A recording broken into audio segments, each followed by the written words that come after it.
Sun Runners race here at the USATF Indoor Championships with your runner-up in the men's 3,000, Olin Hacker. Congratulations. Thank you. Take us through the race today. How'd it go? Yeah, I mean, it was actually relatively honest from the start. It wasn't like fully bunched, so that was nice. I feel like early laps, I was just like, I'm glad I'm training at altitude. This feels easy. And then it was all about positioning, and that's one of the main reasons I wanted to run this race was to really practice racing the best in America. Looking forward to this summer. But yeah, I felt like I wanted to assert myself and just gain confidence from that.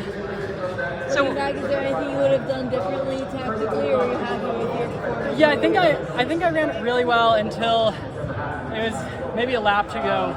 I had the lead, and Yared came by me, and I don't know if I could have covered that, but then Beetlescombe came by me at the same time, and I think if I could have maybe fought them off a little bit more, I could have been a little closer to Yared for that last lap. So yeah, I think there's a little mistake there. It's really hard to cover those moves at that point in the race. Those guys are really, really good. But then I was happy with how I responded over the last 200.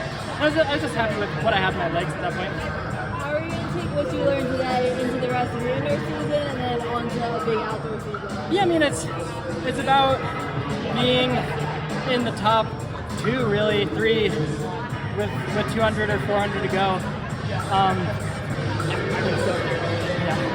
It's so it's just so much easier to get yourself to respond to those moves and close if you're already in that position, where sometimes it's mentally hard when you're hurting and you're a little far back. It's easier to check out them. So I think just asserting yourself in that top 2, 3, 1 just makes it easier to get there. With a few laps to go, you had a really big surge and you gapped the field. Was that the plan going into the race, to make a big move? Yeah, it's something I talked about with my coaches. Initially, 3 weeks ago, we were like, let's take the lead, the backstretch with 500 to go, which is exactly what I ended up doing. But then even a few days ago, we kind of amended that to be a little bit more flexible. But what I was expecting from Abdi Hamid was for him to get to the front and control it from there. And I've seen him so many times just wind it up and no one can pass him. And so when I got on the outside, instead of doing half a move, I was like, let's just do a full move. And I was able to take the lead from him. At that point, I said, let's drive from home. A couple weeks ago, your teammate Adrian dropped a 12:57 5K. 12:56. 12:56, even better. Do you do a lot of your workouts with him? What does your training structure look like with NEZ Elite? Yeah, pretty much this whole winter build we've been together, and we live together, so we've been having a great time training together. Even better. We've got a really fun group going, and definitely in the last month, I think the group has been kind of going in different directions. We had a couple guys in Boston last weekend, and then Adrian's just getting ready for the 10K. But the bulk of the work was all done together, and it's been invaluable having that group.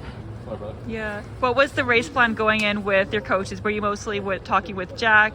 Was Jen and Ben involved as well? Yeah, I was mostly chatting with Jack and Jenna. I think we just talked about being confident and being assertive, and just racing for the win and just putting myself in there. Awesome. Thank you so much, and congrats again on your race. Thank you, appreciate it.